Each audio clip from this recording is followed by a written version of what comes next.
Hazak Ubalo, Belochim Tiyou, Birchut Moraï Verabota. Birchut Shamayim. Alors, on va explorer les mitzvot qu'on fait la veille de Kippour, c'est-à-dire qu'il est bon de se tremper dans le mikvé. En tous les cas, c'est une bonne instruction pour tous les hommes. L'après-midi ou le matin de Kippour, c'est-à-dire que là, en l'occurrence, ça va être dimanche dans la matinée ou en début d'après-midi, il est bon de se tremper dans le mikvé. C'est vrai qu'aujourd'hui, avec la situation sanitaire, c'est assez compliqué de trouver des mikvés, et puis même, je vous déconseillerais à la limite, bon, ça n'engage que moi, hein, mais il y a une autre alternative, il y a une autre alternative qui est, pour un homme, le mikvé compte lorsqu'on se verse 12,5 litres d'eau comme ça d'un coup. Et de nombreux décisionnaires tendent à permettre, même si on est dans la douche et on se laisse, on va dire, envahir par 13 litres d'eau, et avec une forme de kavana, en essayant de considérer que c'est comme un mikvé, c'est considéré comme un mikvé.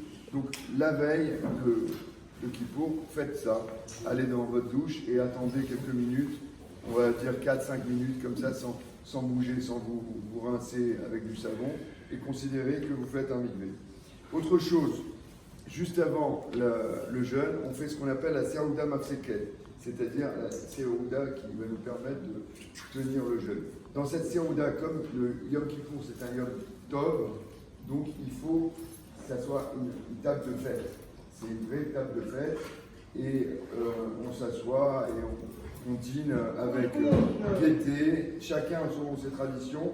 Ce qui est sûr, c'est qu'il faut éviter des viandes trop grasses, les œufs, tout ce qui est épicé aussi, il faudrait les éviter. Il faut également éviter de boire trop de vin, et dans toutes les traditions, on évite également le poisson, et certaines disent les dattes, mais bon, enfin.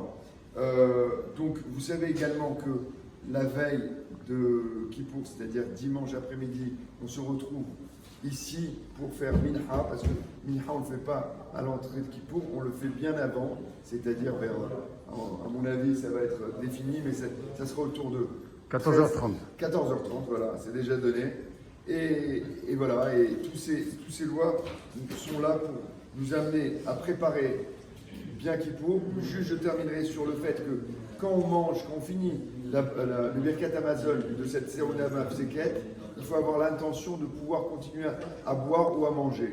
Et ça vous permettra d'aller jusqu'à, on va dire, quelques minutes avant d'arriver à la synagogue.